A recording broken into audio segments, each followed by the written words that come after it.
I'm Josh, I'm Banks. and this is Odd Places going viral. Viral. Here we go. So Josh, I'm talking Thursday night to a friend of mine on the phone, and good friend. Every Thursday night I talk to her. All right, we hang out, one of the two. And she feels the heaviness of the world, of the virus, of jobs, of riots and Black Lives Matter and injustice, racial injustice. And she feels, I mean, we're in a perfect storm, kind of. And it's heavy, and she's very heavy. And as you see, I live what you see behind here. I videotaped this a week ago. So this is kind of like where I live. And I spend my days in sunshine and farming and plants and sometimes rabbits and stuff. And I live in a much lighter place. Now, I do watch news. Sometimes I watch it. I read it. So I decide what I want to read and not want to read. Yeah. And my life is, I don't feel the heaviness of what's going on in the world. I had some personal heaviness that I had to deal with, loneliness and being alone. Got it. And she's telling me about the heaviness of life. And I'm empathetic. I can hear her. I listen to her. I don't feel it though. So I don't know if that's empathetic or not. Yesterday, I go downtown Orlando. And as I get to downtown, boarded up buildings, very few people around. This is closed down. This is out of business. This is boarded up. And it just sank to me of how heavy and stories that I've read about New York where everything's boarded up. And it finally, I felt her. I felt the heaviness of what she's going through. And I live in La La Land. I live in my own little, corn growing and, dogs running by and outdoor showers and loofah flowers and picking passion fruit. So is that wrong? Am I wrong? No. How I'm living, you're asking me if that is wrong. No, that is not wrong. No, your environment. So your choice to not carry the heaviness of the world by being in your own environment. Correct. I think, I don't know if it's wrong. What I felt when she told me her heaviness, it was difficult for me to relate to it. It was difficult for me to go, oh, wow, this is heavy. Because I am a ostrich. I put my head in the sand, and I've done this my whole life. When it got too much in any aspect of my life, in the sand, avoid it, find a way. And I'm very good at that. And maybe what I'm doing in this environment is just putting my head in the sand and going, okay, I'm going to, I am looking to the future of like planting food, having crops, feeding my friends, feeding myself, feeding whoever needs to be fed. Well, maybe your head's not in the sand. Maybe you're looking straight ahead as opposed to looking behind and looking to the side. Yeah. I felt her heaviness for the first time. And she's been telling me this for months.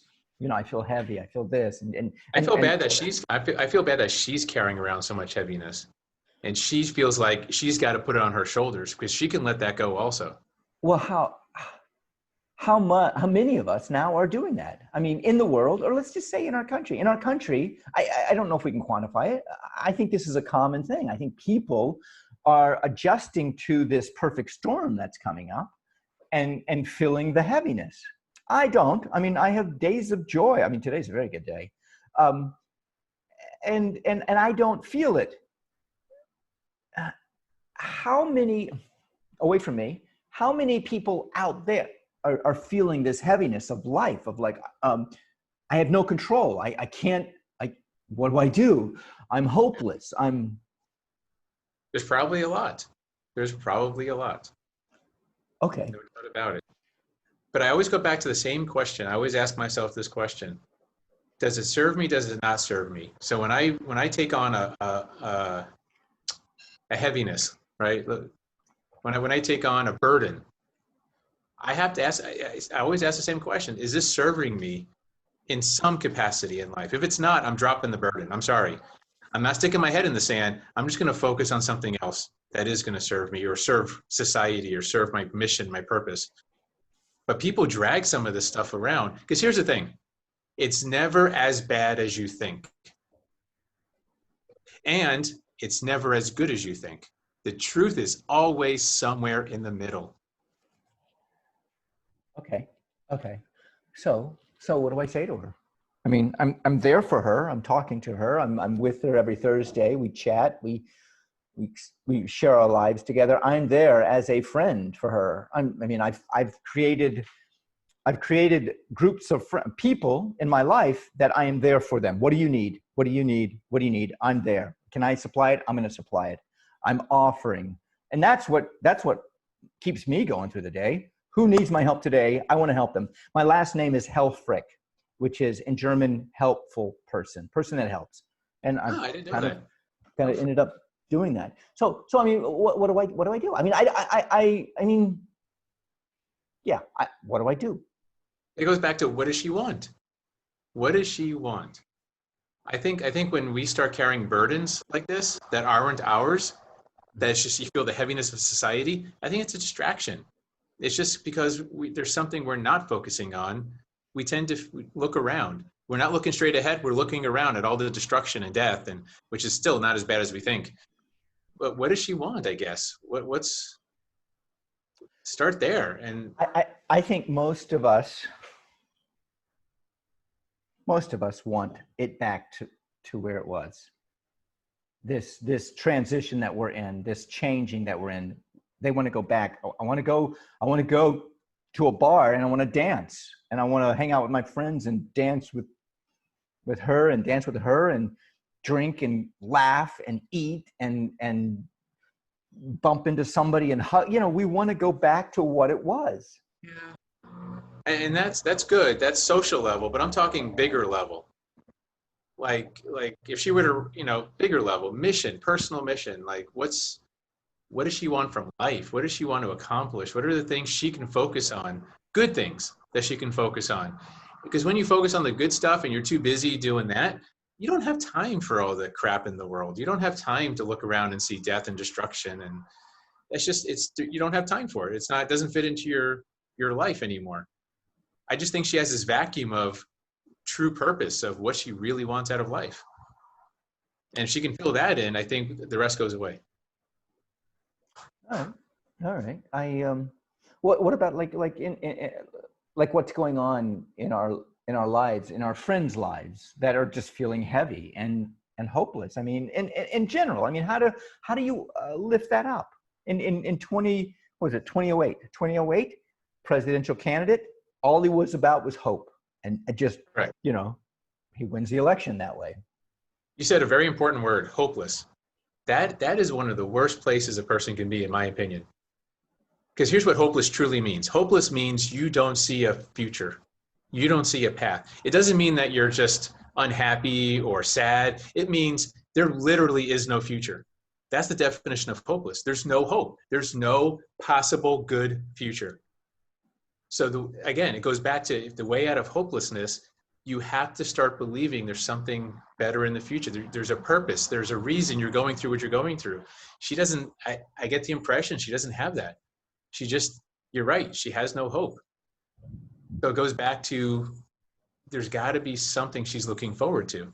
There's got to be a bigger picture, purpose, mission, something in her life that has meaning. Because right now, I don't think she has it.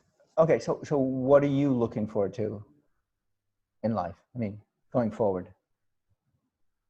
Man, my mission is helping people escape that rat race. So right now I'm working on marketing and copywriting, and I'm getting my message out there, and I'm helping people, perfect their message so that they can reach their clients. And business is working. There's still people hiring. There's still people, we're doing contract work. I mean, there's a lot of unemployment, but I'm not looking that way. It doesn't serve me. If I look at that, it's just going to make me depressed. So I'm looking at the people that are hiring. I'm looking at the businesses that are still growing. I'm looking at the ways industry is changing for COVID. Again, it's that focus. So it's the flexibility, it's the adapting. We're adapting to what is next, where we go next. I'm finding the gold. Did I tell you the story about the kid that jumped into the pile of manure? I may have mentioned it sometime in the past, but basically you're finding the gold in the pile of crap.